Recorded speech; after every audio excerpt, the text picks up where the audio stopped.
Pois é, como o Paulo acabou de comentar, o prefeito de Chapecó, João Rodrigues, tem feito realmente um trabalho referência no atendimento a pessoas em situação de rua.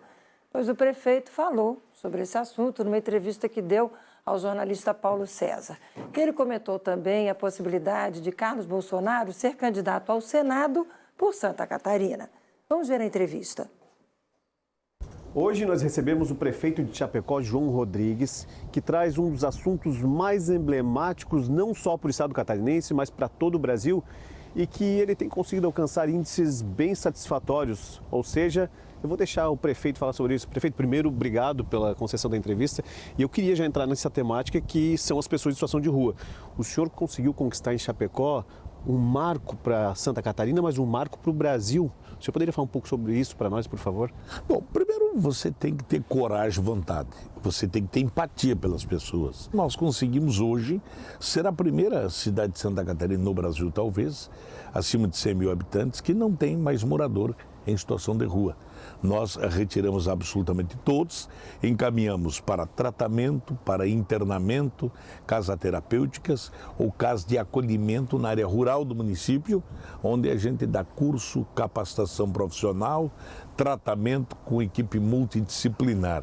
Então, esse problema Chapecó não é mais realidade. O seu governo demonstra que tem conseguido encaixar essas pessoas no mercado de trabalho e possibilitar para elas uma nova vida? Eu defendo a tese que todo gestor público tem que ter coragem. Você não precisa se preocupar com os aplausos ou com as vaias. Você tem que acreditar.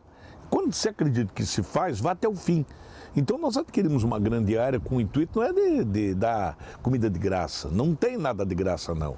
As pessoas saem das ruas porque nós retiramos para um lugar melhor, longe do perímetro urbano.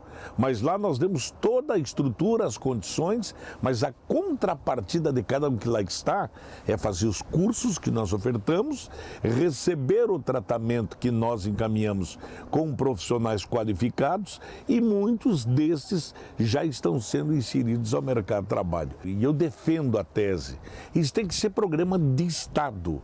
O Estado tem que criar um programa para internamento, para acolhimento de dependentes químicos em situação de rua, para nós começar a resolver esse problema grave que é no Brasil, não é só em Santa Catarina. Vamos mudar um pouco o rumo da nossa conversa. Eu queria que o senhor falasse um pouco do cenário político de Santa Catarina.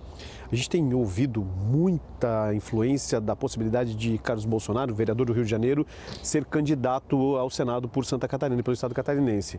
Houve realmente um movimento muito amplo contrário a essa proposta do setor empresarial, industrial e também da própria imprensa e comunidade. Qual que o senhor vê, o senhor que foi sempre um defensor de Jair Bolsonaro, e vê essa possibilidade de utilizar o Estado como uma plataforma para manter o filho num mandato eletivo? Essa colocação do presidente foi para acomodar os ânimos.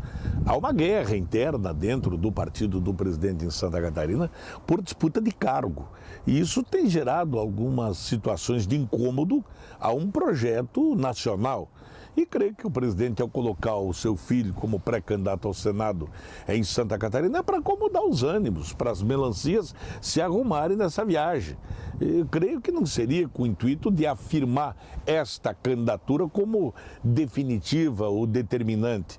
Então ele fez mais, creio, para acomodar esse cenário. Mas a gente jamais pode deixar de respeitar a força política, a liderança do presidente Bolsonaro. Mas creio que ao final o vereador Carlos Bolsonaro deve disputar sua eleição pelo Rio de Janeiro, seu estado de origem. Mesmo que em Santa Catarina, nós, o catarinense, é um eleitor majoritariamente de direita. Mas eu creio que isso tenha sido para acomodar essa disputa interna que eles estão tendo. E a candidatura de Carlos Bolsonaro é pelo PL, então é o partido do atual governador, que eu não acredito que no final se confirme, mesmo respeitando a força do presidente Bolsonaro.